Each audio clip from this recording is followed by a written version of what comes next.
Call the meeting to order. Start with a moment of silence, followed by the pledge led by Mr. Canuti.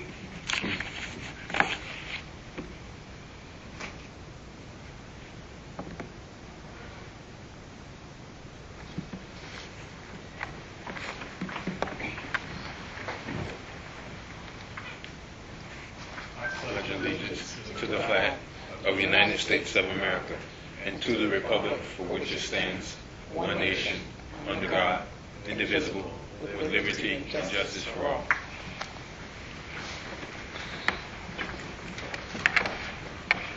Staff, if you would call the roll.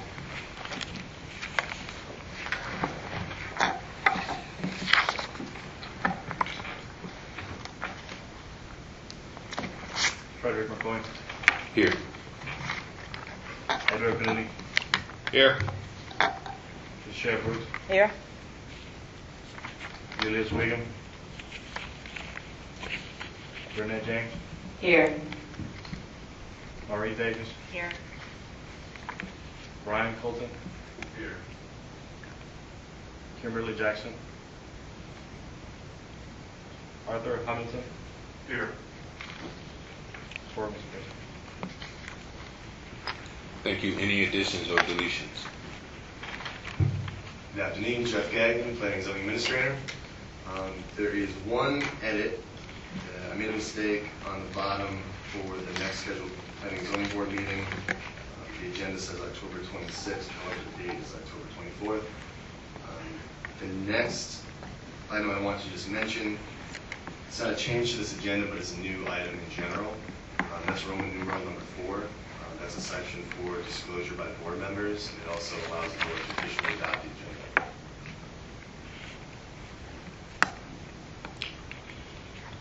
Okay. And then in that case, moving to item 4, do we have to adopt this agenda? I guess the procedure I think we should follow from now on is just open the floor to board members if there are any disclosures the board members would like to make. If not, you can do a simple yea or nay. It doesn't have to be a motion followed by a roll call. It can just be a show of hands for practicality. As far as the agenda is concerned. That's correct, yeah. What prompted this new item of having to do disclosures? Last meeting. Okay. I understand. Being that the case, are there any members that wish to disclose any matters or conflicts? Thank you. Hearing none, we'll move on to approval of, adoption of this agenda, correct? Yes, sir.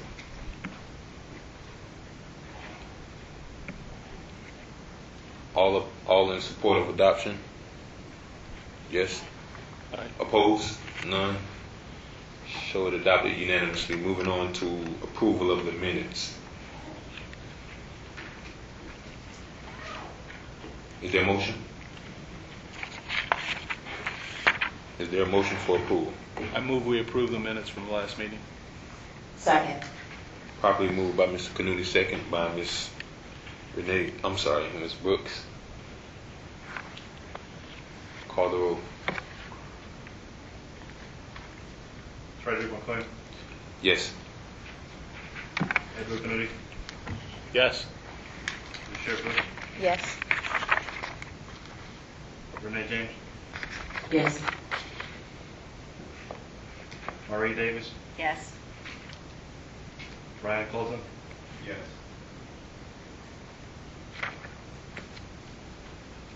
Minutes approved. Thanks. Presentations. Yes, once again, Jeff Gagnon, Planning and Zoning Administrator.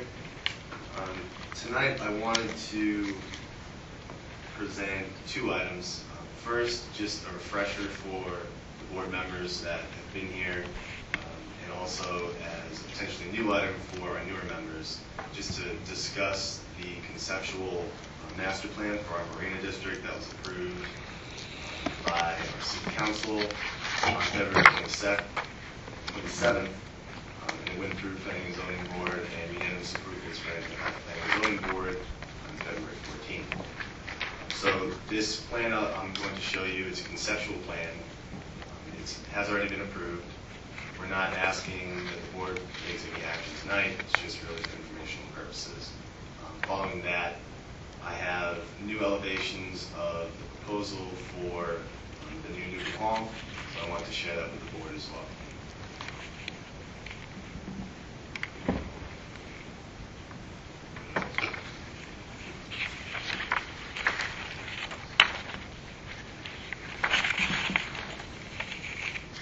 Mr. Chair? Mr. Question, Canuto? yeah, question for staff. Do you want us to, if we have any questions, ask you as we progress or hold them till the end? I think for this presentation, if you have questions as they come, they'll be perfectly acceptable. I actually have a big notepad here, so purposefully I'm going to write down all board questions, so if there's anything that can't be resolved currently, we'll come back with all responses to that. Okay. No other questions? So I guess prior to showing the actual overall site layout, let me show you just an aerial view of the marina itself. This is a little older aerial. I'll just use the mouse point here. I think it's easier for everyone. So here's our city marina and slips. This is one, I guess, defining landmark. There's a water structure there for the utility district. The Newcomb Hall is located towards the center of the marina development, and Tiki is by the water. This is our Bicentennial Park, and this is 13th Street running east and west, and this is US 1, the Broadway, north and south, and Ward Palm Beach is to the south.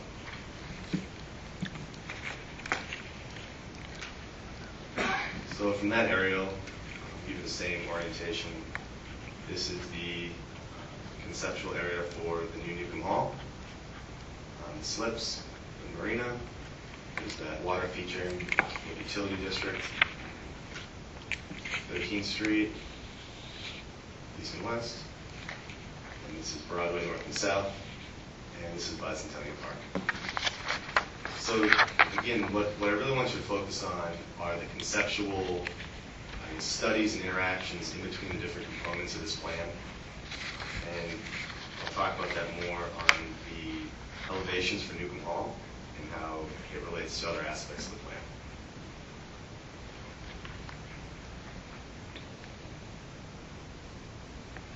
So this is the previous bird's eye view of Bicentennial Park. This shows the orientation of Newcomb Hall, the Tiki restaurant, the Bicentennial Park, and this feature is really more of a monument type structure. It kind of looks like an oil rig to me, but that's not really the intention of having an oil rig.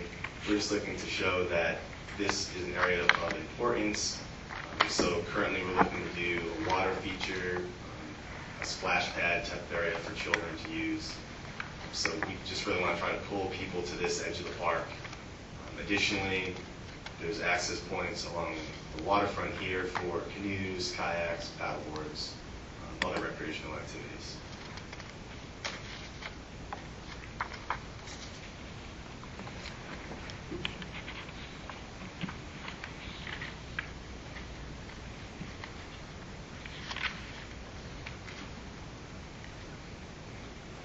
So here's an aerial view of Newcomb Hall. It is oriented south of the park, west of the water. This is the bird's eye view of the elevation, and this is the conceptual rendering. This rendering shows the structure being 3 stories in total height. The current design and current budget doesn't really allow for this, but this is really what we're pushing for. These elements, structural features, designs, style, and again, how that interacts with the other features in the area is what we're really trying to look at.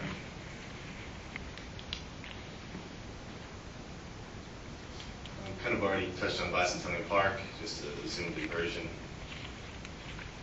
And again, a lot of the structure shown in the background here, this is not anticipated within the next 5, possibly even 10 years. This is future development, just showing how the development standards interact with the park. So it's showing residential or office or mixed-use component, basically having eyes in the street, eyes in the park.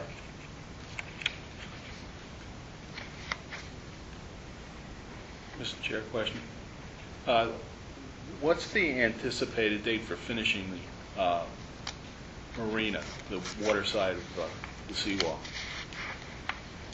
Well, my current knowledge is that they're waiting on specific grant funding approval. They haven't got that 100% figured out for the next phase of the docks and infrastructure associated with the docks and slips. So I guess that's something I'll write down on my pad and I can get the dates there in for you next meeting. Yeah, well, if you're going to make a note, I'd like to know when we started that Okay. also. You mean the grant process? No, when we started the marina, we actually started to build it. Can you try that mic next time? That microphone. That's not one? I don't think so.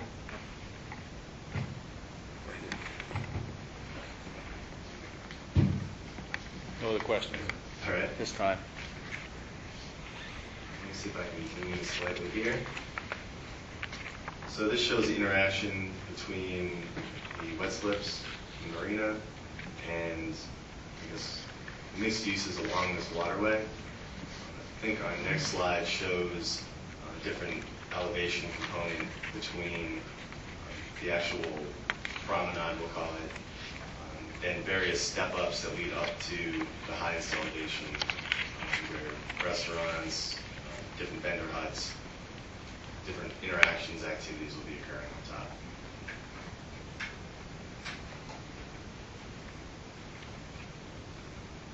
So these are just some generic photos just showing some of the interactions and styles that the conceptual plan was looking or aiming to provide. You want to have that family interaction, you want to have the restaurant, dining space next to walkways, and also have pedestrian use throughout the entire marina corridor.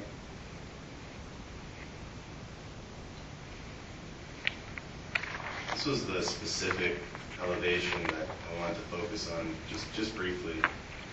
So there's the lowest elevation of the promenade, and this diagram doesn't really show it in its entirety. It doesn't really do justice, but we're really looking to have a multi-step. So if you can imagine an additional step here. So almost 3 steps to create different levels of interaction, different view corridors, and different areas for seating.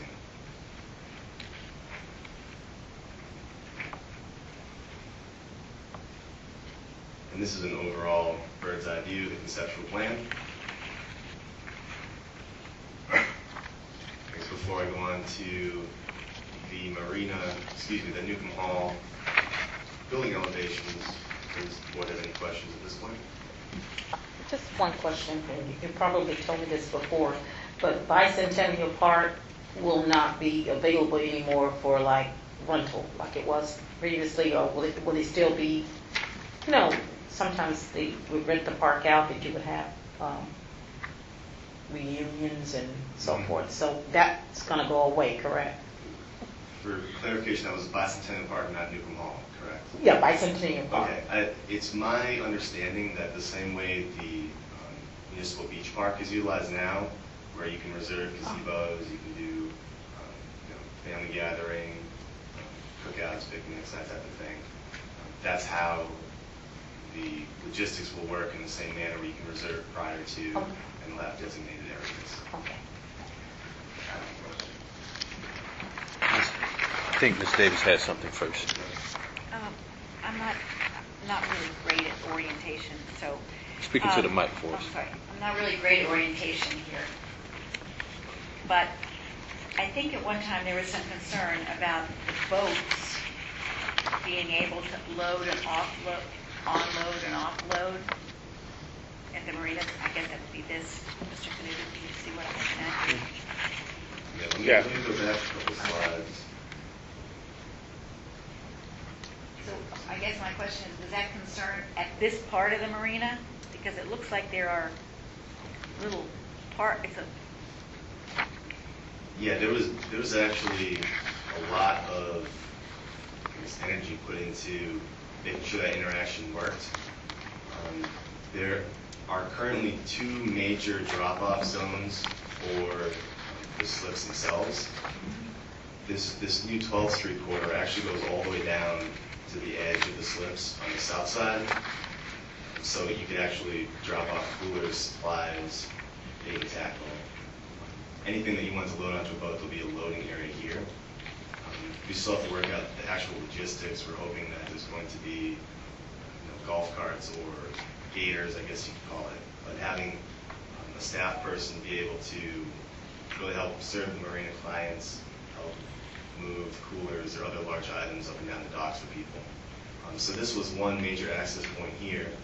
And then also east of Newcomb Hall, there was this, I guess it's a little roundabout, but that's been changed slightly now. And I can show you on the other plan. It's a very long drop-off area where it's a loading and unloading zone.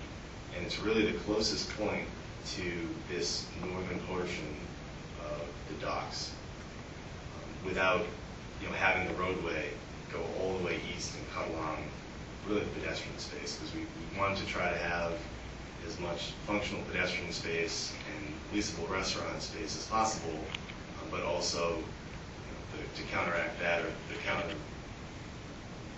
side of that would be to have enough access for the boat owners and slip owners. So that was something that a lot of time and effort was spent on, really looking to maintain those interactions. So will it be like a little service road there for golf carts?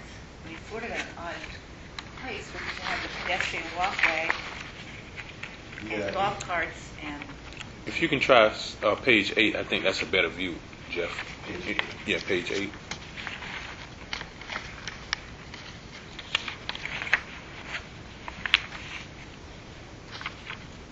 Is that it?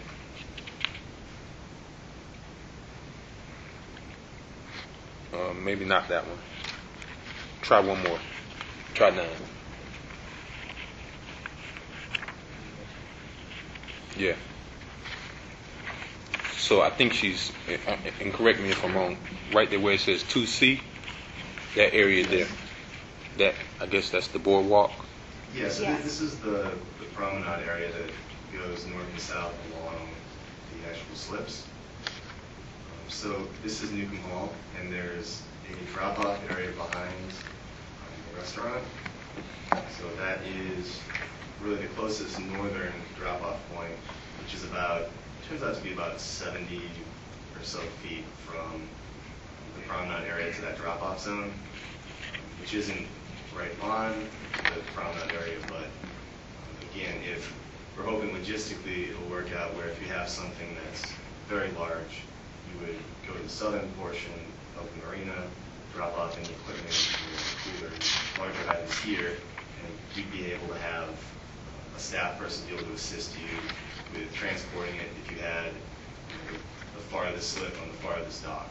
So that's a logistical issue that we'll work on, but we definitely want to maintain those access points all the way to the slips themselves. Sort of looks like a logistical nightmare.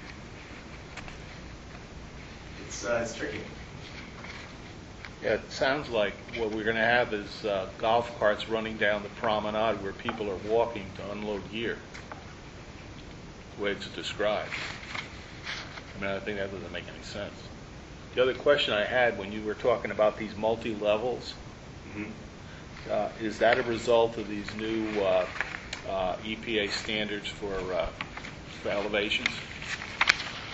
What had happened was FEMA is updating their flight elevation maps, and it threw us a curveball as far as the design of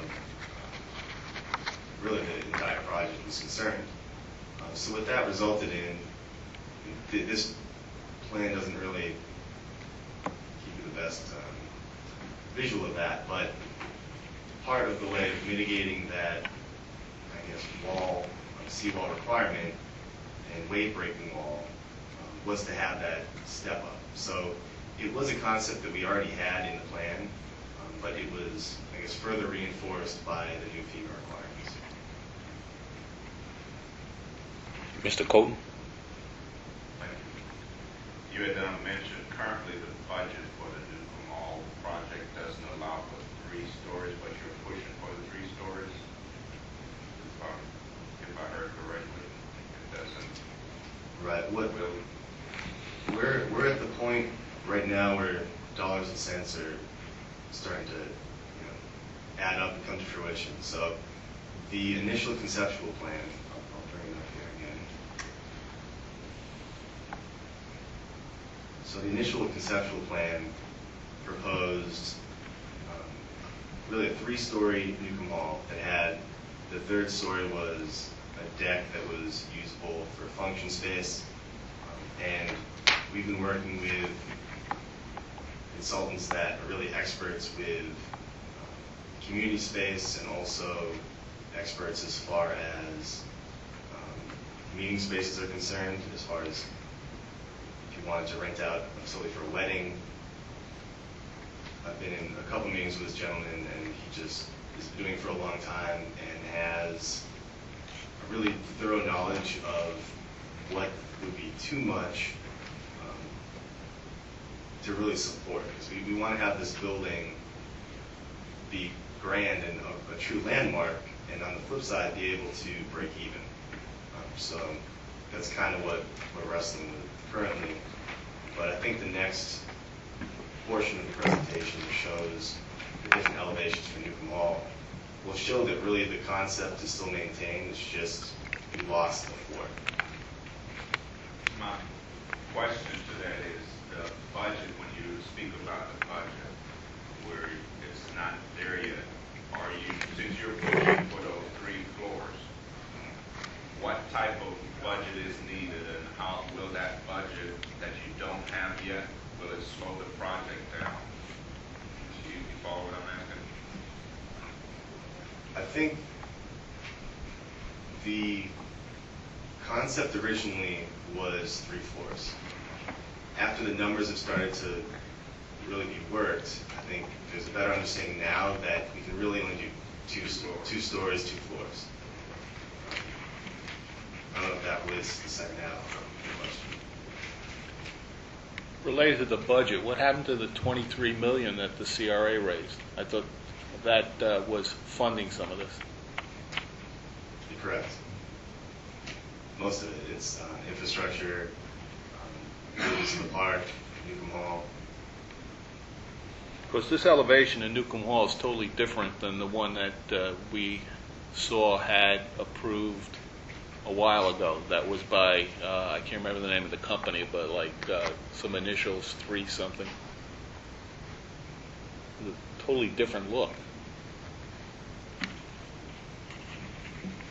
Well, this was the concept plan that was approved by P&Z and City Council most recently. Understood. Final question on that. What is the gap between the 2 budget-wise? What is the gap between the 2 and the 3 stories that's we're short of? I would have to get that number for next meeting. I don't know that off the top of my head. A question? Ms. Davis? On the boardwalk and promenade view, the boats that are to the east that are sort of like shadowed in there, is that a second set of docks? Is that a second set of docks? This overall view, this isn't the final dock configuration, but the way it is laid out is there are layered slips in that manner. So this is the promenade area, and the previous, I guess, circle shows this area. So I think you're describing this shadowed area Yes. of slips. So, I'm not a boater at all, but I know that boats are like putting money into a deep hole with repairs. So what do you do with the trucks and the gasoline trucks and the repair trucks? How do they get out here? Big trucks. You know what I'm saying? Well, I mean, is there in enough many space? circumstances, if there's if the boat is very large, there's no, Mechanism, maybe? there isn't a boat ramp here. So if the boat was too large to be trailered, it would have to be taken to a specific facility. But what I'm saying, even though the conceptual plan of all these boats you have in dock slips, those are probably pretty big boats. There are a lot of boats there. So I guess my question is, how are you going to get repair trucks in here and a promenade to work on? I mean, it's not neat. They're not neat when they work. Right. You know what I'm saying? The boats themselves need work or service or repair within the slips themselves. There is a parking area that's towards the south of the marina. It's not really shown on this plan very well, but we're working to have an area in the initial phases that allows for the workers to park their vehicles here and have access basically to the entire corridor. Okay, thank you.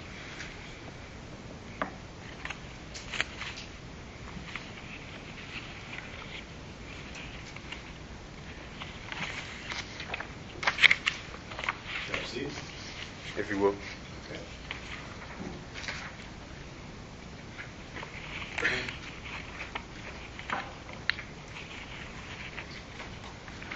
Okay, so we went from pretty color renderings to the black and white portion, but this is the floor plan and the footprint for Newcomb Hall. Once again, for orientation purposes, this is the promenade area from the marina, and this is the boardwalk, bicentennial park is in the north. And this was the area that I was describing before, where this entire lane, it's really a drop-off area that's specifically designed for accessing the northern portion of the marina itself and those slips. So the little, conceptual plan showed a roundabout or a rotary here, but that was now turned into this much larger drop-off area that's going to have a lot more functionality and serve a better purpose. In addition to the footprint for Newcomb Hall, there are two smaller gazebo structures to the west, and that will be along Avenue C. And those are the major concepts from this plan. So I'm going to have a pretty good feeling of where we are as someone oriented. Yeah, okay.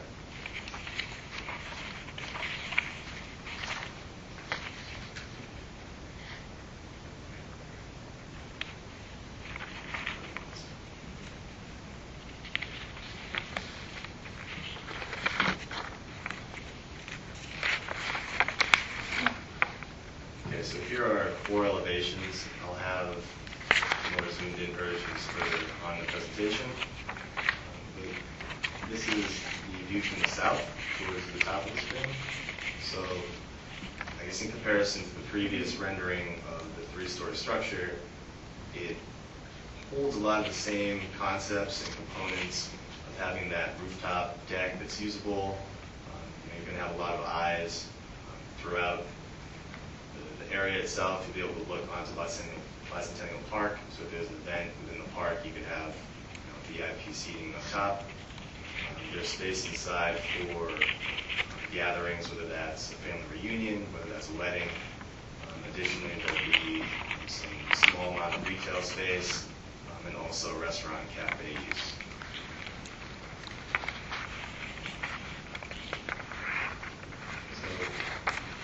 So, yes. Is there, maybe this is premature, but do you have any idea of what the interior size of the hall will be?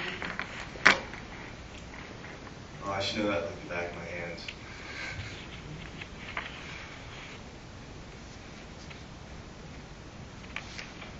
The number I'm thinking isn't correct, so I'm not going to say it.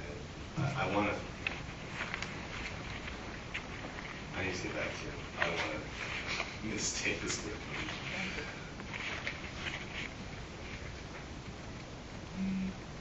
Is there a scale?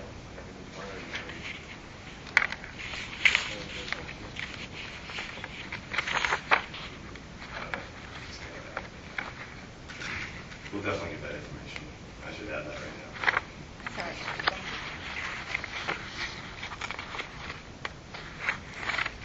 And if this is reduced to a two-story situation, we'll be getting the rendering back. Right? This currently is shown, this elevation is currently 2 stories. Okay. So I guess the following slides gives a little better depiction. This is much better. So this is actually if you're looking at Newcomb Hall from really the promenade area, kind of northwest. You're looking towards the northwest. So it shows again that usable roof space, and on the ground level it has a lot of usable floor space as well. That's outside the structure. So we have an area for tables, for seating. It's a cover awning, basically wrapping the building.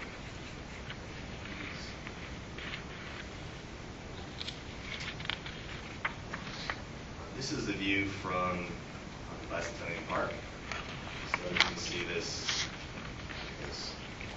overarching, nice roof structure that provides seating that can really allow you to overlook and give you a bird's eye view of the park itself. Additionally, there's a seating space surrounding the building, and we really wanted to have a lot of view corridors from the building into the park and vice versa. So we really wanted to maintain as much, I guess, glass to allow for that interaction. What's the? I'm looking at the first, I guess, page 1. The parking. It doesn't seem like quite a bit of parking just next to the building. Yeah, unfortunately, I don't have the full plan right now. Let me zoom out a bit more.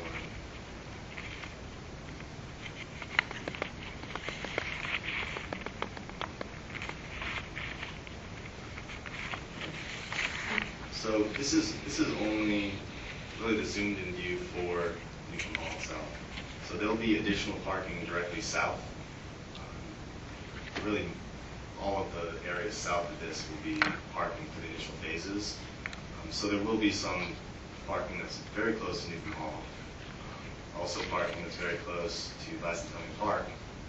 We're also looking to have parking along Avenue C, which is just north here that's not shown. You mean roadside parking on Avenue C? You said there'll be parking on Avenue C, not a parking lot. Yes. No, not a parking lot, but Okay. parallel parking lot. Okay. Well, okay. Yes. Now, let me ask you a question about the Tiki. What's going on there? Because I thought at least they were on their lease. And how is that to work? Because it says Tiki Restaurant, future Right. development. Now, What currently is happening is the master developer, which is Viking, is they're still working on their final Tiki plan. So the way that the schedules are working right now, it doesn't look like they're going to have a finalized Tiki plan set. They're actually working very closely with the current owner and operator of the Tiki, so they're trying to make sure that they can really build exactly what that owner is looking for. So right now it's the space reserved the same way as it's shown on the conceptual plan itself. And if that has to get amended slightly in the future, then we would come back through planning, zoning, and city council. the reason I'm asking because I'm looking at just forward thinking and just hypothetically Saturday night and this place is really booming. You got I'm not going to say the Tiki, but you got a really good restaurant with many people that's visiting the different attractions along the boardwalk or what have you, and there's something going on at Newcomb Hall. I just don't see that the parking can accommodate what these plans that we have here. It just doesn't even seem, even if, and I will try to go back, I think I recall seeing something south where we had some discussion about a parking garage that would have been further south, but it just seemed like a whole lot going on that. But then you showed us on previously, you said there would the building that's just across from Newcomb Hall would be mixed use, office and residential, I believe you said. Yeah, let me go back to so on the conceptual master plan. So unfortunately, the plan that I'm showing you only shows this one little square of the plan itself. Parking is definitely a major concern, not only for promoting nightlife, having that restaurant functionality work, and having enough available parking, but also during the day, a major parking concern is for Peanut Island, because this is really the major access point to reach Peanut Island. A lot of people take the water taxi over, and we currently, when we run the numbers, we currently have enough surface area to surface park what our current need is. There has been discussion of a parking garage. At this point in time, though, the demand hasn't generated enough. I guess there isn't enough demand to generate the need to build that parking garage at this time. But parking is something that we're very concerned with. So. That's interesting that we haven't generated enough demand, but we're looking at plans for a potential. I don't even know how you would name Newcomb Hall. It's a community center as well as a restaurant. And then we have, it looks like probably about, in just your estimate, the number of boat. I mean, we're going to have the capacity to have at least 50 to 75. Vessels at our marina. Do we even have a boat ramp or a launching ramp that's to be included in this plan at the marina? Because that seems a little limiting that we have all of these festivities in this nice marina, and there's no way for an individual to even launch their boat at our facility. Now, I know the county has something a little further north, but yeah, if it was a smaller, non-motorized vehicle, a canoe, paddleboard, there's going to be access for you to, I guess, launch that, if the proper word for a smaller paddleboard here. And there'll also be community events, a vendor that actually has that type of use along this waterway. There are 2 boat ramps in the near vicinity. There's one at, I believe it's Light Harbor Park, or I think it's Light Harbor Park, and additionally Phil Foster Park. So if there was a larger boat that needed to be landed, larger boat that need to be launched, there are 2 areas that are close, but there wasn't a launch area historically here, and it wasn't planned for. There wasn't one historically? There's not one there now? Yes, sir. Oh, There was just a dry storage, okay. and they would launch a boat, from time to time. If you would keep it there, that's obviously how they launched it. Right, I guess what I was trying to say, there wasn't a publicly accessible, drive your boat in yourself and back it into the water. Okay. But yeah, to address your concern on parking, it's very real. We're working closely with a parking consultant that has these models that tell you what the demand is for a certain type of use at a certain type of day. I've actually worked pretty closely with this one particular individual on that, trying to stress even more so that the demand is probably higher than what the numbers are saying. So that was months ago now. So what's currently happening is just in the initial phases. So in the initial phases, this area is basically entirely open. Most of this area is open. So this can all be surface parking. Additionally, this could be used for surface parking as well. It's not currently planned to be improved. The surface won't be improved right now.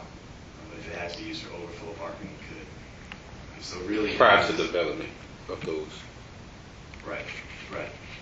So if there was a developer that came in and said, "We really like what you do with Bicentennial Park.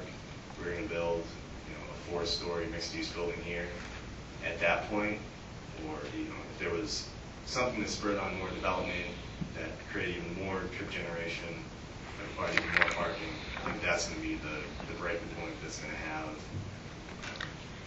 the need to really have the parking garage. Okay. Jim, Go ahead, Mr. Cooper. there's actually a parking issue there right now. Yes. You've got, I think, 12, maybe 14 vendors on the property. They generate, the pirate ship, some fishing, jet skis. All of those people are coming by car. And on big weekends, and just about any nice weekend, it's virtually impossible to park. We've got areas that we restrict to permit parking only, and that area to the south, I believe, is restricted too. Okay, there's a sign, I think, that restricts using that. So, I mean, right now, we've got a lot of parking that we're not using, and I think some thought ought to be given to that. Yeah, there's going to be much more thought put into the surface parking we have available, how is it going to be allocated. So, for example, if I have a slip at the marina, will that also coincide with reserved parking space? For any restaurant use, in order to have a profitable business, you want to have a certain amount of parking spaces to ensure that your customers can reach your business. So the actual allocation of the parking spots is something that's still being worked out logistically. There'll probably be in the future some sort of metering to ensure that if you go and utilize a particularly close parking space to just go and spend the day on Peanut Island, that there's some sort of running meter involved with that. So it might promote you to park maybe a little bit farther away, so there'd still be accessible space, but you'd have that closer parking space for the business use. Chair. Just a moment. Did you have something, Ms. Brooks? Mr. Canuti asked my question. Okay. Mr. Colton? Yeah, a couple of things. One on the parking. Why don't we think about that now instead of later, where when a developer do come in? And one of the things that I'm looking at that may be suggested is moving that building that's in the middle, which is south of Newcomb Mall. Move it a little bit south. That way you could have some parking right in south of the Newcomb Mall, in front of Newcomb Mall. That's just a suggestion. The second thing is, if Newcomb Hall was slated to have 3 stories from the conception of it, and now the budget is an issue. If Newcomb Hall is the focal point of downtown area, and we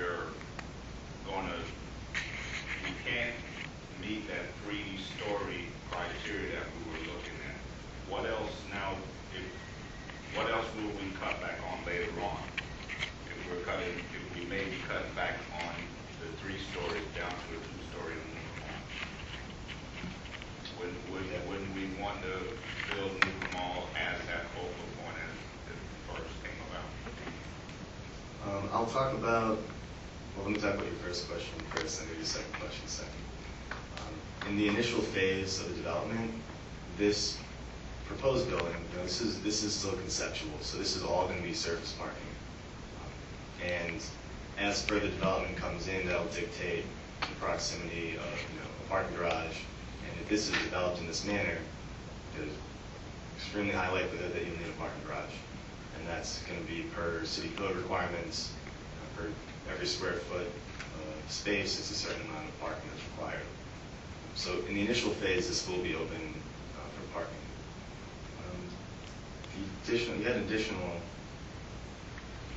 portion of your first question, I think. It had to do with the parking garage itself and why wasn't that, I guess, slated to be built at this point. The downside of the parking garage, well, the upside of the parking garage is ample parking. So that's a clear win. But the problem is the downside of the parking garage is if it's underutilized, it's extremely expensive per parking space to build that type of structured parking. So if we don't have the demand shown right now for that type of use, we're going to put money towards it when it could be put towards other elements in the initial phases. So it's kind of a catch-22 situation. I think if there was an unlimited budget, then definitely need a parking garage right now. No doubt, even the amount of demand we get on holiday weekends, particularly for Peanut Islands, just for Bicentennial Park, people accessing boat slips, the demand would probably be there. But right now, there's just enough surface area where we can park the majority of that, unless it was a really big holiday weekend. It's Labor Day and everyone wants to be right here. Everyone wants to get to the water taxi. So it was a cost-benefit analysis of, do we want to build the parking garage now for just a couple times during the year, and then it sits vacant for the majority of the time, really. The second portion had to do with Newcomb Hall and, I guess, how we got to 2 stories versus 3.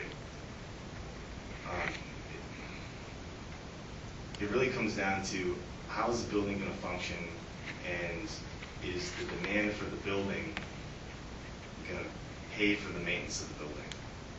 So Newcomb Hall itself, it is one of the focal points of marina development, certainly. We want to make this building the best building we can. It's for our public. We want to have this, really make a statement and say, you've arrived at our marina, and it's going to be one of the first structures, or really the first structure, to come out of the ground. So we do really want to make a statement with that building. But again, on the other side, we don't want to build too much of a building and not have it be utilized.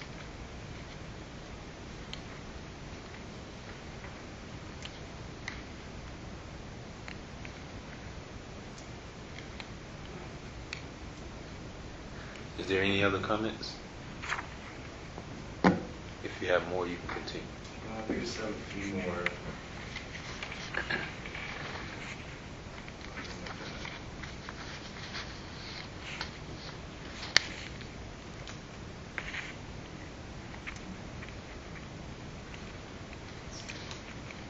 This is another elevation showing gazebo structures as well.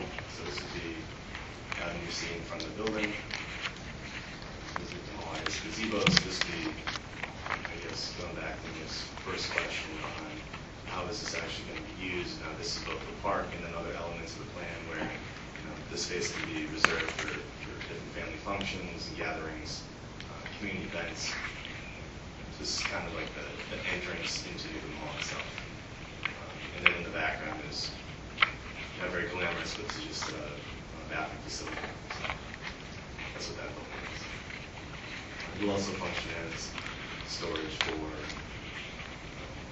some equipment storage, golf carts, that type of thing.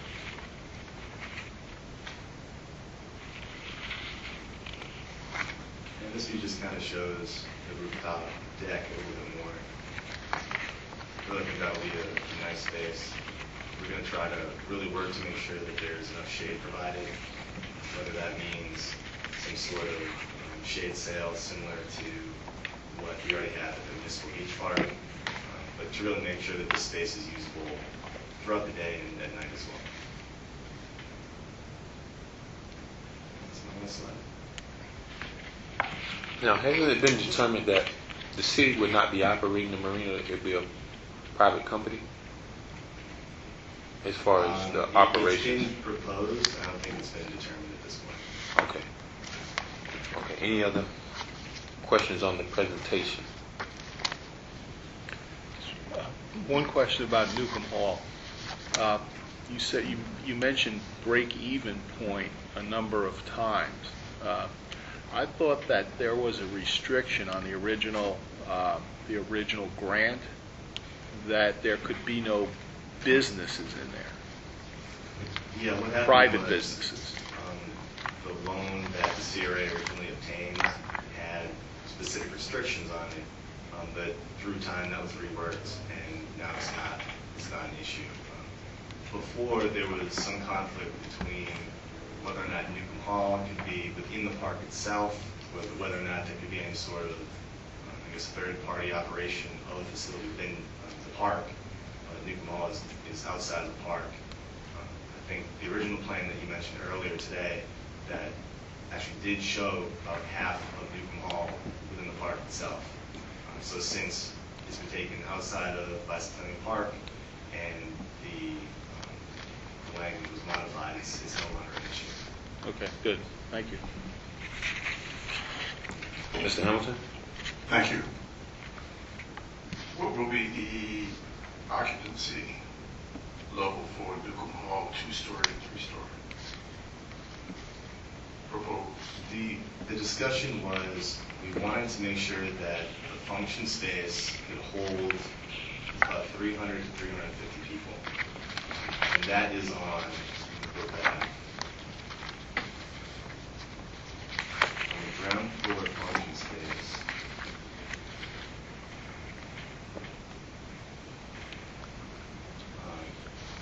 So this larger area can all be open at one point in time. These are just potential dividers that can split the room up. But this space itself, we wanted to be able to have a function of roughly 300 people within this space comfortably. As far as the total building occupancy levels, I'd have to figure out what the exact numbers are, and that would be based off of the fire code. So I can bring that for next meeting. And that means that adequate parking will be provided for at least limit for occupancy, correct? There's a specific requirement for assembly space for parking. I believe it's every 200 square feet, you need to have at least one parking space. I can go back and double check that, but I think that's what the number is out of my head. And since I was not present at the February meeting, rope slips, and since it is, well, I was unaware that it might be privately run, but will they be pre-sold? The current operations basically allow the slips to be rented. I don't believe the mindset is to sell the slip forever. I think it's just going to be rented on a continual basis.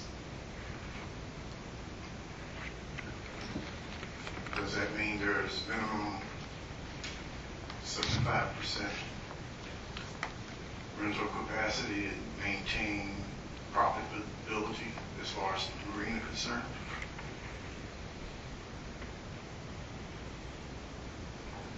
I don't know if I fully understand your question. Okay, the marina, Yes. if I'm wrong, please correct me, is for profit. It's an enterprise, correct. In that case, they need to, for the new boat slips, they need to at least maintain a certain level of rental to, I guess that's the term, what was mentioned earlier, break even. Mm-hmm. And I'm curious with the additional slips, what would be that, I guess, break even point as far as number of slips? So you're trying to see at the current rental level, how many slips would have to be leased out in order, of the total, in order for them to run a profit? True, we do. Yes, with the proposed increase in slips. I'd have to probably speak with the marina director to see what that number is. Well, let me add a question to that. I mean, just a moment ago, I think we said we're still in the conceptual phase, and we don't have a exact configuration of it, so it would be kind of preliminary to even answer that question if we don't know how many slips we're going to have. Yeah, I think this is my fault because I didn't provide you with enough information. The slips themselves are a totally separate project from this, so that has already been determined, and they're currently underway. I think they're in phase 2 or 3. And that was one of the earlier questions, I think. Did Mr. Kennedy ask that about the progress of the slips themselves? So the new development of the slips is on a completely different timeline and time frame than the Uplands development. Mm-hmm. So they're two separate entities this time. Okay.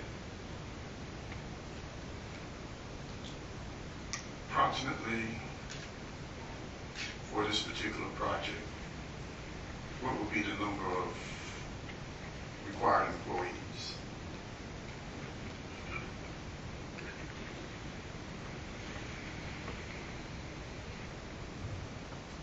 That is one that I'll have to come back to the board with. And I guess my inquiry is that employees are expected to have their transportation to and from, which require additional occupancy of parking. Right, absolutely. Within our off-street parking ratios, for every amount of square footage of the building, there's a certain number of spaces that are required. And within that calculation, that factors in for both, I guess, guests of whatever business and personnel required to run that business. On the south side of the marina is where we're looking to temporarily locate our marina facilities. That's the marina office. There's also a proposed police office at that use as well within that area. And there'll be staff parking at the south side of the marina in close proximity to the, I guess, parking that would be available for repairs for the boats. And I guess my last question concerning the slip skid. I understand that they're floating slips. However,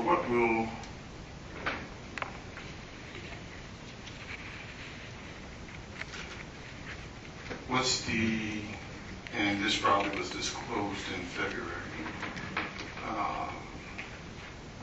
and you may be able to help me with this, what will be the sustainability of the slips in weather that like we've had in the past here in this area? The high winds, storms, etc.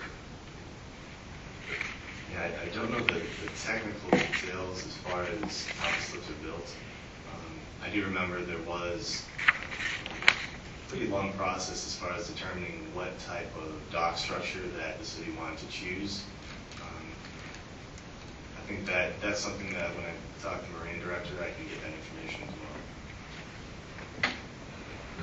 Thank you. All right. Are you finished, Jeff? Yes, sir. Okay. Let's go to public comments. Joe Ward.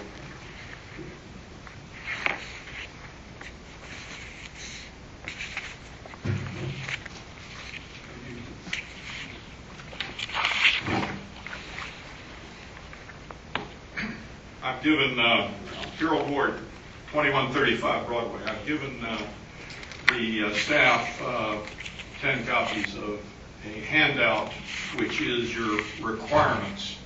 And I want each of you to have that, because what you've asked is one question after another, and I bet you've gotten 20% of the answers and 80% deferred.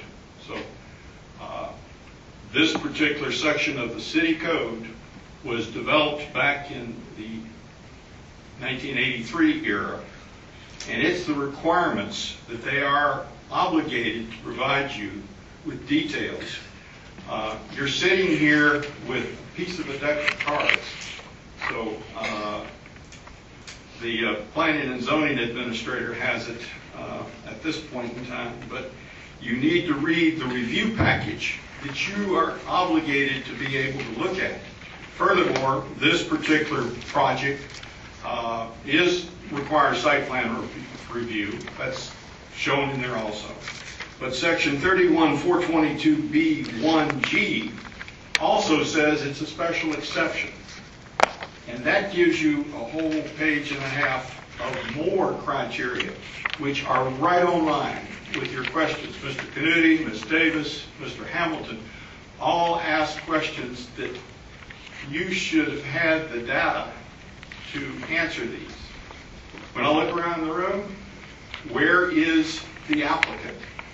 Who's doing this? The CRA is the dependent district within the city that's totally subservient to the city. that's basically going to be the applicant overall, along with their selected so-called master developer for what was 25 acres and now 35. There are no consultants here to answer these questions, and there's no marina director. Jeff said the marina is already, done, but the marina doesn't make any sense because it has so many feet to get out to the slips, and your analysis of ingress and egress, which is both in site plan and in special exception, needs to show the number of feet people have to travel and how you're going to do this. You had excellent questions about the promenade being the travel way. There is no overall plan. The CRA is contracted, and the developer, boat builder, with consultants who all seem to be operating separately. And you have a piecemeal operation that's going on, which will be a disaster, as you've already scoped out. I think that it is incumbent upon you to make sure that you don't have another meeting till you get all of the data that is required by the city laws, and be sure that that's accomplished so that you have it 10 days in advance. Just as a matter of other interest, this business about FEMA's flood insurance elevations is totally bogus. The citizens of Palm Beach County have a water resources director at the county. He took charge early on. There has been a technical group of 10 people, all have a variety of expertise. There was a big meeting on finally first the 30th of April, then the 31st of July. FEMA crawfished. They have not gone forward with their mapping. They have letters out, and I can provide you copies, that the whole process is back to square one, and each of the municipalities is supposed to be submitting their objections, and Riviera Beach does have a floodplain manager. He's the building official. He clearly understands that there are severe implications to the beachside conduites, that the lake folk north of 17th Street have V zones that they've never had before, velocity zones, and the marina elevations don't make any sense, and we are almost certain that none of these initial concepts will ever see the light of day when FEMA comes back sometime in the second quarter of 2014 with revised maps that make sense, comparable to what our existing maps are. So we shouldn't be jumping through these kinds of elevations. It looks to me that it was set up to make sure that the marina was separate from the public. Thank you, Mr. Ward. Okay. I was trying to be very generous. I understand, I need you but- to kind of make bullet points and, We got through, but FEMA was really what got me, because that's false. Thank you, Mr. Ward. Councilman Terrence Davis.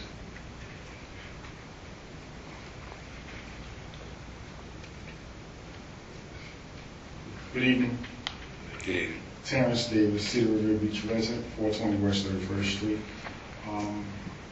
There were some concerns about the third level of the Newcomb Hall project. I had a question about the budget. Remember being present at a few charrette meetings over at Newcomb Hall. The CRA director came to the residents and talked about the 3 levels. A question was posed on where's the funding for the 3 levels. You didn't answer, saying at the time we do not have the funding for the 3 levels. At that time, as a resident, I said, how about we go to 2 levels and use the second level, clear the second level and make it a drainage system, and decorate it, make it more like a rooftop, so we can use the rooftop to do some outdoor events and drawing some more revenue for the CRA. That's how you got the first 2. The third level is not coming up because now the CRA director has made a recommendation to the board that he was going to submit an application for new market tax credit for $1.5 million. As you know, that's with mixed use with public and the private sector market. So the board just recently completed the application, submitted it. So now they're waiting back from the government to find out whether we qualify for that tax credit to cover the budget for that third level. I just want to make sure that question is answered to you all. Thank you. Thank you. Are there any board comments?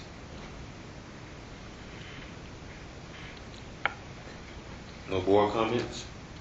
In fact, I have one. I kind of want to go back to something that Mr. Ward mentioned, and I think it's probably best for us as being a board just to have this information. Usually, I think it was Anthea Giannonis or something like that we had from the CRA. Well, she consulted Treasure Coast.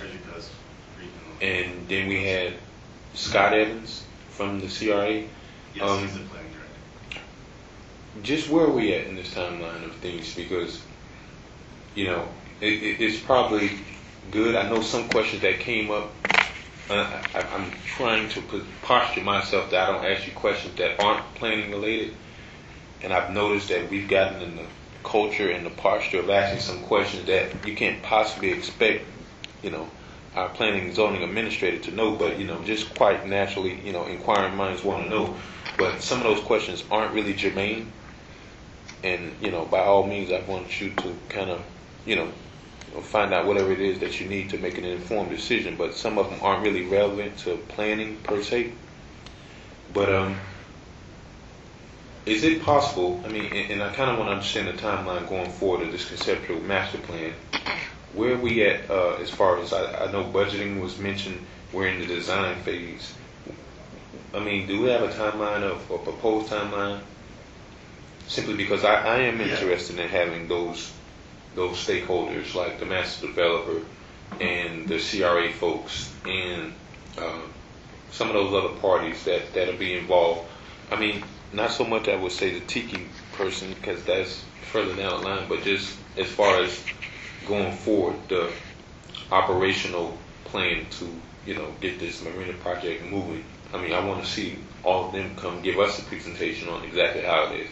And I know, you know, it's a lot for you to pretty much sum up everyone's role in this whole scheme of things. So that's what I would like to see happen. Yeah, well, tonight was important. I felt it was important to bring the previous conceptual master plan back to the board, just because it's been 3/4 of a year since the more tenured board members have seen the plan, and the newer board members would not have had the opportunity to see the plan. So I wanted to make sure that information was provided, available, and again, this is just a presentation. It's a workshop. We're not asking for anyone to vote on anything tonight. Really the major goal that I wanted to accomplish was to really get all those questions. So even if it's difficult for me to answer some of the really specific questions that may be more directed towards marina operations, I really wanted to get those vetted out now. That way, we're really planning on bringing a site plan that if the board chooses to act on it on our next meeting, that you could do so if that was the board's decision. So as far as all of the staff report, additional details that Mr. Warner mentioned, that will be prepared when the item is presented. So this is just really a refresher. The drawings for Newcomb, for example, they're brand new this week.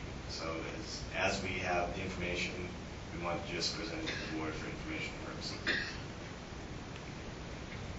Okay. Any other comments from the board? Just one comment. I second what Mr. McCoy is saying, that the next time this comes here, we really need to have the authorities, the consultants, and, you know, the applicant and the master developer here to answer the questions that are going to get generated. Ms. Davis?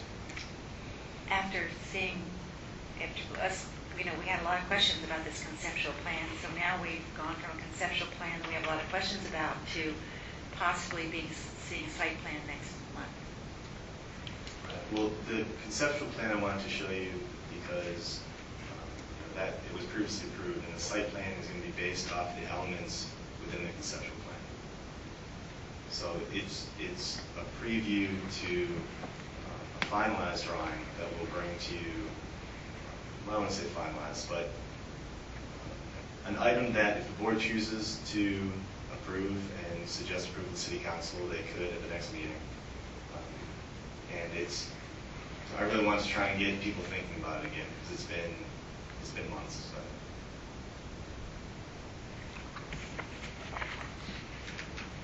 Mr. Hamilton? All right, 9C, board comments. Yes, we're on board comments on the presentation number 6. If there's no other board comments, we're going to move forward to unfinished business. None. New business, general discussion, public comments. Gerald Ward, 21. This public comments on. Go ahead. Good evening again, Gerald Ward, 2135 Broadway. I had several that, first off, you really need to start reviewing the minutes. I don't think that Mr. Canuti's had a sex change operation, and even minor things in the minutes need to be corrected so that it's corrected. Mr. Chair, you laugh. Number 2, you can't even read my notes, but basically follow the law. I gave you the handout. I mean, we have a city that put together a great CDEC, Community Development and Environmental Control, in the 80s, 70s and 80s.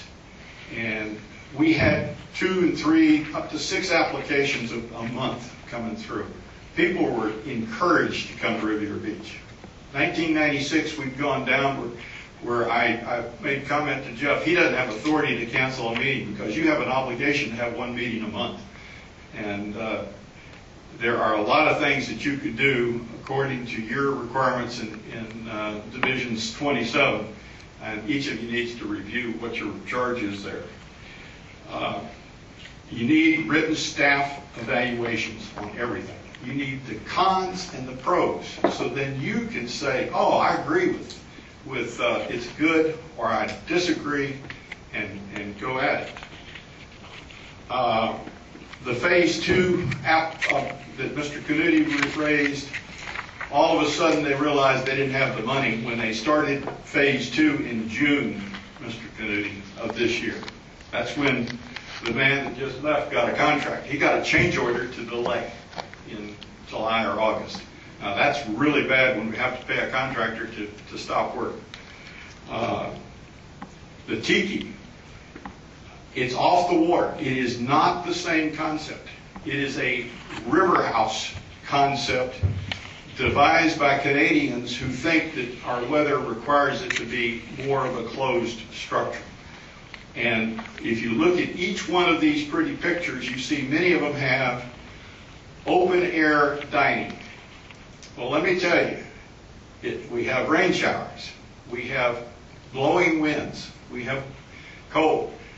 The concepts that are shown in those pretty pictures don't work for restaurants. They need something like the Tiki or otherwise. This plan is, as I said earlier, a piecemeal, and I bet you the word concept has floated around 12.5 times at least from the podiums. So you need to get back and require the law to be followed.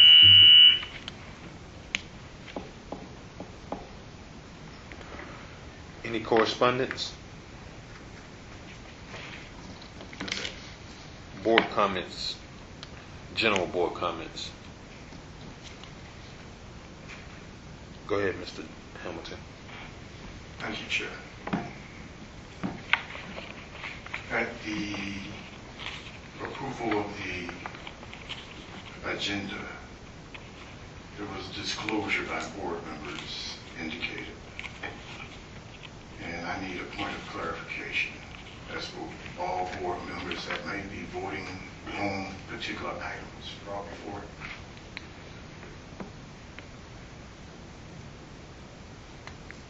I would leave that open to anyone sitting at the dais. Reason being is, for one example, if an alternate potentially didn't have voting rights at the beginning of a meeting. However, a voting member had to leave for one reason or another, and then that alternate received voting rights. If there weren't conflicts disclosed during that section, there really would be an appropriate time for it later.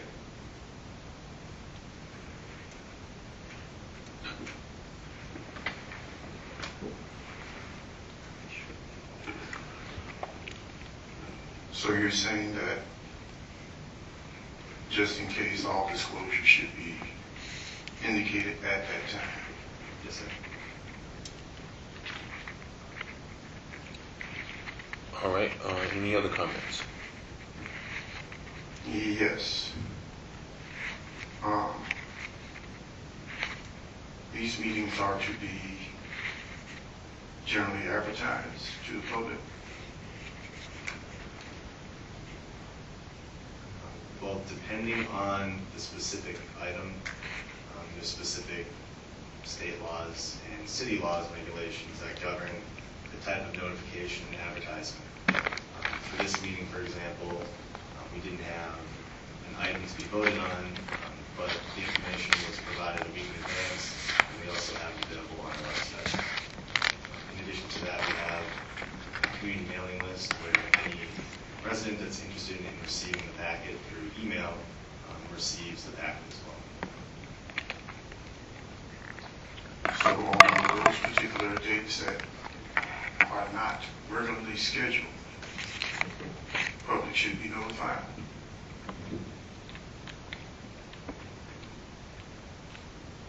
I'm sorry, can you repeat the question? If it wasn't regularly scheduled?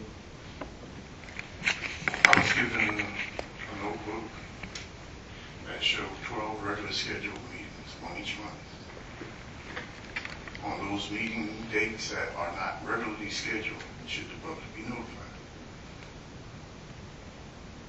Well, officially, our last agenda would have notified the public. We typically meet on the second Thursday and the fourth Thursday of every month. Less frequently on the fourth Thursday, but recently the fourth Thursday has been very active. When is the fourth Thursday advertised to the public?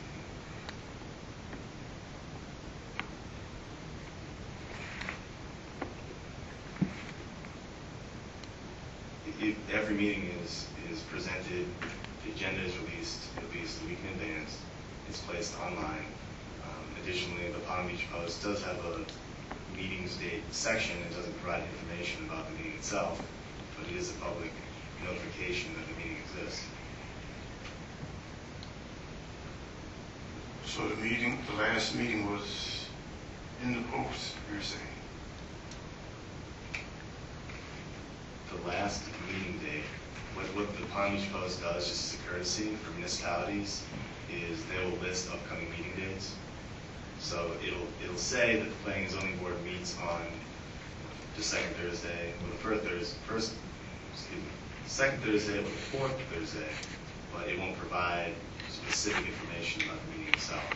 That information is posted on our website, so it's available for public distribution. So you're saying that the 9/26 meeting was in the post and on our website Yes. before it happened? Yes. What website was that, please? It's the city's website. When I went to the city website, the only meeting I saw was the initial meeting on the regular schedule, not the 4th, not the 26th. So I posted it myself, sir, so that's why I'm asking. yeah, it was posted. Where on the city website? I will email you the link after this meeting. All right, any other comments? Just one quick question. Jeff, can you tell us how many consultants are working on the marina and the upland project and what they do? I'd be kind of curious. Maybe some of the other board members might be too. It's pretty in-depth. I'd just like to see we'd like to, I think, I don't know if everybody agrees, but I think we'd like to see how many people have their finger in the pie and what they're doing. That would be an interesting bit of information. Do you know Jeff? Probably not, right? So who asked the question? I said, do you know? You know what? I would be really sad if I left somebody out. So I could start rattling off names, but honestly, we've been meeting in group formats now for so long that we've been meeting for a very long time. We've been working on a lot of issues, and we have. It seems to me, and I'm not saying it's a bad thing, but we have multiple very specialized consultants. For example, having a specialized consultant that really just does meeting space for wedding events or community space. And you think of how many people in America or globally really specialize in just that. And we have a consultant that really does that for a living. So that's one of multiple people that are part of the team. So I think it'd be interesting if I could try to do like a tree or some sort of format like that that shows everyone that's participated, what their specialties are, or what their current roles are. Yeah, I would leave it to your creativity to come up with. Yeah, that's going to be a chunk of time, I'll tell you that. I'll second the motion. Any other comments? Just curious, moving on, project updates. I know you mentioned the site, potentially the site plan for the marina, I guess Newcomb Hall. What else do you foresee upcoming? Well, in conjunction with semi-recent City Council approval to allow for large family daycares to once again apply. Previously, they were able to apply for a year-long span at basically a wage cost. That happened once again. So we currently have 5 applicants currently that are being processed. 5 new applicants. I'm sorry? So you said they reopened the window for applicants to come in without a fee? Yes, sir. And what was the basis for that? And if you don't know, I'm just so. Well, it really was, I think, the demand. It was. If you don't, successful. I don't want you to speculate because we have a council person here, and I would love to like. What happened was, I think the first round proved to be successful. People were able to take advantage of, at that time, a new Florida definition for this large family daycare where you could have up to 12 children from 6. So right. It gave them the opportunity to expand their business and really promote that, that local business atmosphere, small business owners within the community. And I think that was successful, very successful the first time, so much so that the council decided that it was appropriate to really allow the round, the second round, the same opportunity, because unfortunately what happened is there's a specific requirement that you have to be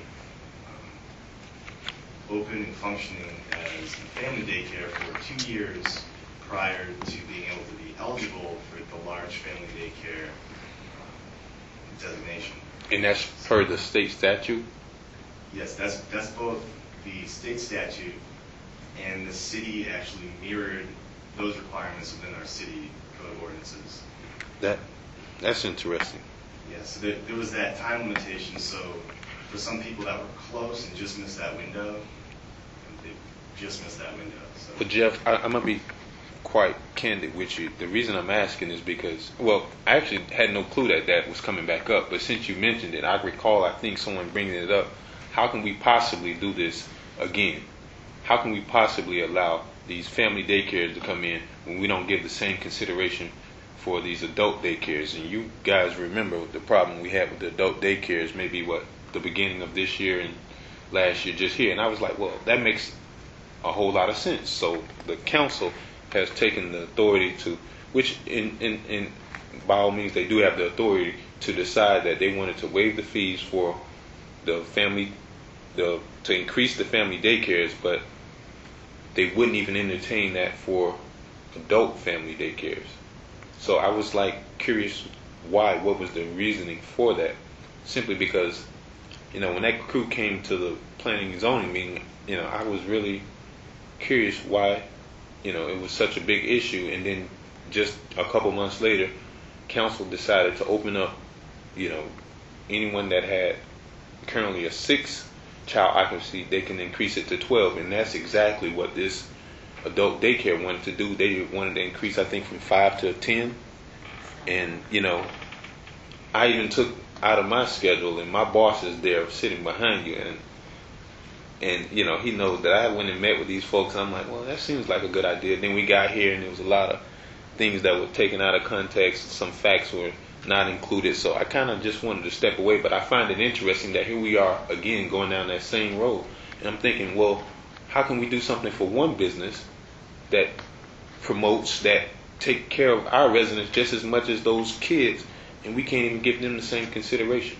That's just my thought on it, and I wanted to see from you what your understanding of what was going on with it was, and why that can't be done uniformly, at least for these family businesses such as daycares and adult daycare facilities. So that's a little bit of why.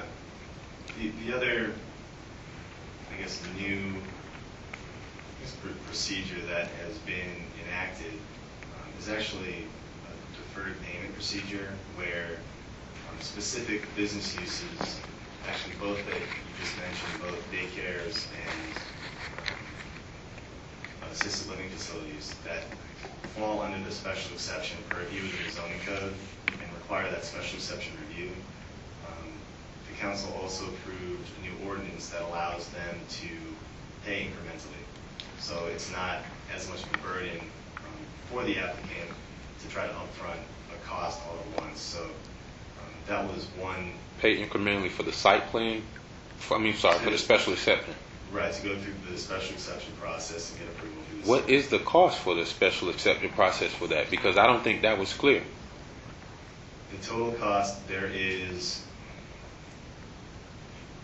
Just give me a ballpark. Because I'm trying to figure out the motion that was made. $5,000. I How much? don't want to say exactly how much. So around $5,000 plus whatever fees that they have with their professional consultants and attorneys or what have you. And the reason I asked is because, they made it as if it was such a burden on a small business to do a special exception. And that's not something that we're requiring for, the family daycare. So, I don't want to spend $5,000. I don't want to spend $1,000 to find out I'm going to be denied. If it's just not something that the city is interested in doing, then why even open the option of having the two apply? It's just me rambling. I'm not directing it towards you. It just seems like, I don't know if we're losing our focus or I'm just not focused at all. But, it just seems a little bit of common sense in the whole scheme of things. I remember specifically they made the motion to waive the fees, and I'm thinking to myself, what am I waiving fees for? It's already been determined that they needed to go through the special exception process. If they're going to do it, then that's what they have to do. But on the other hand, just a couple months later, we got the daycares that's allowed to do it without any sort of fee whatsoever. So, that's just my thinking. And, whether the use is permitted in whether that use was permitted, maybe we need to revisit everything, because I can tell you, just half a block down the street, we can allow a family daycare, but we can't allow an assisted living facility. That's just my thinking. So that's my comment on that issue. You had something, Ms. Brooks? I have a question. Did the applicant ever apply through the special? Did they go through and pay the fee after they left there? Did they make the application, pay the fee? And if so, what was the outcome? Because that's what we told them to do. Right, you're referring to the applicant that had come in previously, Ms. Mullins. Was it Green? I'm not sure. What was the name? It was the adult daycare facility. I can't remember. She had come to the board requesting to go through the process, and she hadn't officially applied for the process at that time. Right. Since that point in time, she did officially apply. I know that staff had gone through an initial review. We provided comments, and we were still awaiting feedback from the applicant. So there is an active application being processed, and we're currently applicants and apply to the staff's review. And, go ahead. I'm sorry, and the fee was $5,000? Or was there additional fees? And the only reason I'm asking is because I've heard so many different things about this application. I've heard that there was $20,000 out of the pocket that she spent or whatever, and I don't know if that's true or not, but just listening, and that's why I'm glad we asked what the fee was, because I was told that they applied, they made an application, she was told that she had to go through a special consultant to work with a special consultant that CDAC said that she had to work with, and that she had to pay for that consultant fee herself. So I just want some clarity. Yeah, the special exception process, again, I believe it's $5,000, but there's 3 components of that. The biggest one is the advertising component, where legally we have to put a box ad within the bondage post, which is expensive. It's $700 to $900 just for that box ad in the post. We have to do mail outs to a certain radius in the community.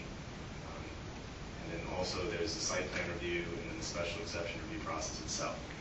So that's going to be going through the planning, zoning board, and city council. So again, I believe that's $5,000. The city never has the ability to tell an applicant that you have to go through a certain consultant. That we don't do that. We wouldn't do that. I think it would just be illegal, actually. And I guess to use the daycares as another example, Mario actually is working very closely with all the applicants to make sure that what they're submitting is proper and correct. And we're actually working with people, and we do on really all applicants. If we need to set up meetings prior to a submittal, we want to work with people to get to a point where they're comfortable, we're comfortable, and there's not a lot of extra expense through consultant or preparing a plan that needs to be revised. So that's really always an option if anyone's interested in applying for any use. Staff's available to work with them. Okay, so what I'm hearing is with the advertising in the posts, you have to send it out to the advertising neighbor, and that's what we're doing with the daycares that are applying for this special exception, correct? So in essence, they're not paying that cost. The city is eating that cost, correct? That's correct. Taxpayers. Exactly, Ms. Davis. The taxpayers are eating that cost. And so far, we've had how many applicants come through? 5, 7? For the second round, 5 so far. And the first round? About that much. 7, 5, 7, something. 12. About There was, I think there were 12 applicants in total, but 10 actually were able to go through the process. Okay, so 10 times 5,000. And, it just doesn't seem fair. That's just, one person paid, total different companies. I understand the theory behind it, but it's just that, and I don't know I know one answered the question about the 20,000, but I don't know if that's true, but I've just heard the rumor that they paid the application fee, they went through, and now I was told they were denied. So you're saying it's still an open, active application, and you're just waiting to hear back from the applicant? The applicant submitted.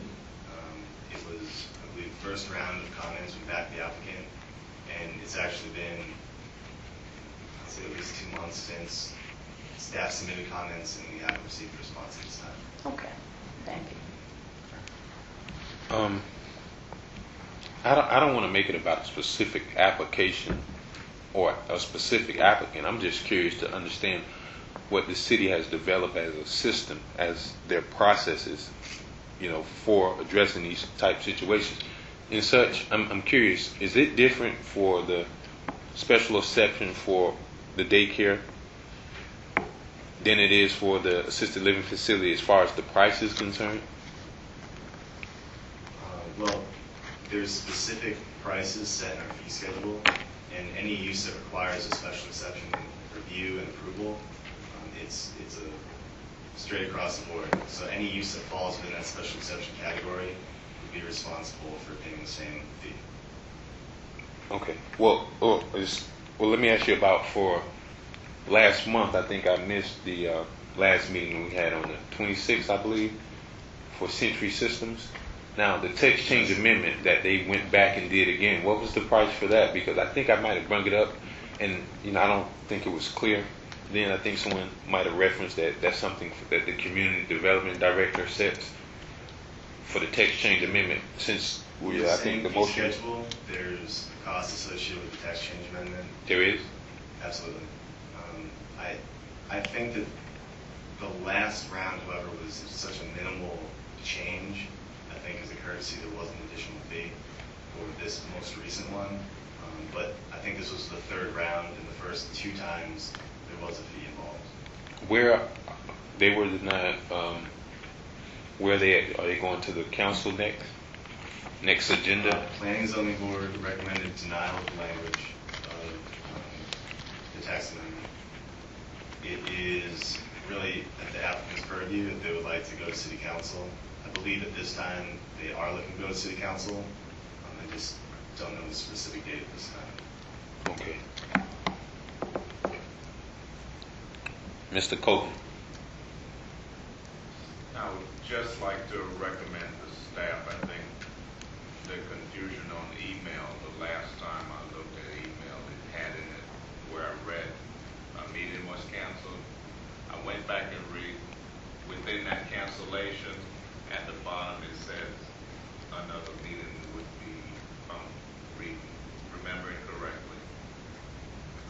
Meeting canceled for, say, September 1st, but at the bottom it said for the third or fourth, just for argument's sake, that meeting was. I think we should send out an email. I think that's where the confusion was. Don't put both of them in the same email where one is canceled and one is. I think that Well, we would have done historically if the situation arises where a meeting has to be canceled. I simply just put typically at the beginning of the email, it's canceled because of a specific reason, or there's not an agenda, or there's not a quorum, whatever the reason may be. And I always like to put typically at the end of the email when the next meeting will be. Just so that way. separate that. Make another bullet sentence instead of one long. I think that's where the confusion was as far as. Okay, but you generally still receive the meeting packet a week prior, right? Yeah, we met it. We received it. I'm not saying that there's a meeting package, but it seemed like there was a major confusion with a lot of people here that missed that last meeting.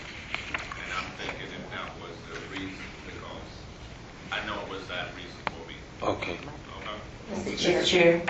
I'm sorry. Excuse me. Let me go with Ms. James first. I did recall getting the email about the September 26th meeting, and you did actually call me that morning to confirm if I was going to be present or not. And at that time, I did tell you I would not be present because I had another meeting I was obligated to attend. So I did receive an email. I did check who else received the email, but it did go out. The information was given. Now, after the fact, I wasn't sure if it had been canceled because I knew that some people were going to be out because you're trying to find out who was going to be able to attend. But when I went back through my emails, I noticed that you never sent another notification out saying the meeting was canceled and that it indeed went on. So just from me, I know that you called me that morning to confirm my presence at the meeting for September 26th. I don't know if you called everybody else on the board. He didn't call me because I told him I wasn't Yeah, coming. that brings up an interesting point actually, because I'll send out the email prior to, and I'm really good about it actually. A week prior, it's Thursday prior to this meeting date, you'll get an email from me saying yay or nay, and I really just need a response from the board in general. There's some people that are great about it. Within 2 hours, I get a response back. every once in a while there's a situation where, a good example was last meeting, where I didn't know if we didn't have a quorum. You know, there was some people that just had to miss a meeting, and it happens. We have a larger size board because we have alternates to fill in the void, but if I don't know if board members will be here, if board members say they'll be here and they're not here, it's tough for me to know if I'll have a quorum. So I personally don't want to have people show up and then not have a quorum. So it'd be very beneficial for everybody to just respond to that email for me and let me know if they'll be here or not. Mr. Chair. Well, go ahead, Ms. Brooks. In Jeff's defense, the email went out September 6th regarding the cancellation of the meeting. In that same email, it says our next meeting will be September 26th. Now, the onus is on us to read through the entire email.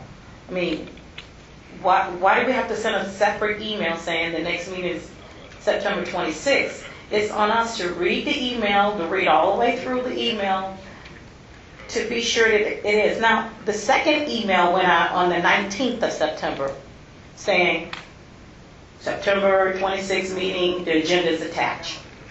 I don't know what more we can do. It was there. I mean, I have it right here. I apologize.